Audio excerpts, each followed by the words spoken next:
সামনে দোল, রঙের উৎসব। সেই সময় দুপুরবেলা রং টং খেলে এসে এরকম গরম লাল লাল খাসির মাংসের ঝোল হলে কেমন হয় বলো তো?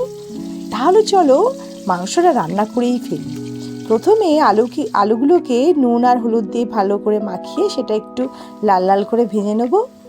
তারপরে আলুটা তো তুলে নিলাম। এরপরে ওই তেলের মধ্যে দিয়ে দেবো গোটা গরম মশলা। তার আগে আমি দিয়েছিলাম 1 চামচ সাদা জিরে আর দিয়েছি তেজপাতা। তার সঙ্গে দিলাম গোটা গরম মশলা, এলাচ, লবঙ্গ, দারচিনি এবং বড় এলাচ। সেটা একটু ভাজা ভাজা করে নিয়ে তার মধ্যে 4টে বড় সাইজের পেঁয়াজ কুচি দিয়েছি। সেটা একটু লাল লাল করে ভেজে নিয়ে তার মধ্যে খানিকটা ঘিও আমি অ্যাড করেছিলাম। তো তারপরে অ্যাড করলাম আগে থেকে ধুয়ে রাখা খাসির মাংস।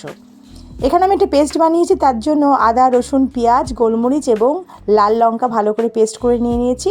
সেটা মাংসের মধ্যে দিয়ে ভালো করে কষাতে শুরু করলাম। তারপরে দিয়ে দিলাম পরিমাণ মতো হলুদ, নুন এবং 1 চামচ জিরের গুঁড়ো এবং 1 চামচ ধনে গুঁড়ো। সমস্ত মশলা ভালো করে দিয়ে আমি ভালো করে এটা কষিয়ে নিলাম। তারপরে এখানে 2টো বড় সাইজের টমেটো কুচি দিয়ে দিলাম। মাংসের সঙ্গে টমেটোটাও ভালো করে কষিয়ে নিতে হবে।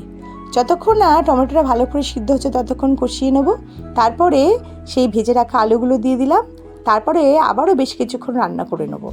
এরপরে রঙের জন্য দিয়ে দেবো কাশ্মীরি লঙ্কার গুঁড়ো আর সেই মশলার বাটি ধোয়া জলটা দিলাম। সেটা দিয়ে আরও বেশ কিছুক্ষণ কষিয়ে নেওয়ার পরে এখানে 2 টেবিল চামচ টক দই দিয়েছি। তো কষানো পর্ব আমার এখানে শেষ। এরপরে পরিমাণ মতো গরম জল দিয়ে দিয়েছি। এখানে মোটামুটি আমি 2 কাপ গরম জল দিয়েছি। তারপর যখন ফুটে এসছে তখন আগে থেকে ধুয়ে রাখা চর্বিগুলো ওপর দিয়ে ছড়িয়ে দিলাম। তারপরে এই মোটামুটি মিনিট 5 রেখে মাংসের ঝোলটা যখন অনেকটা গাঢ় হয়ে আসলো তখন নামিয়ে সার্ভ করবো মাটনের গরম ঝোল।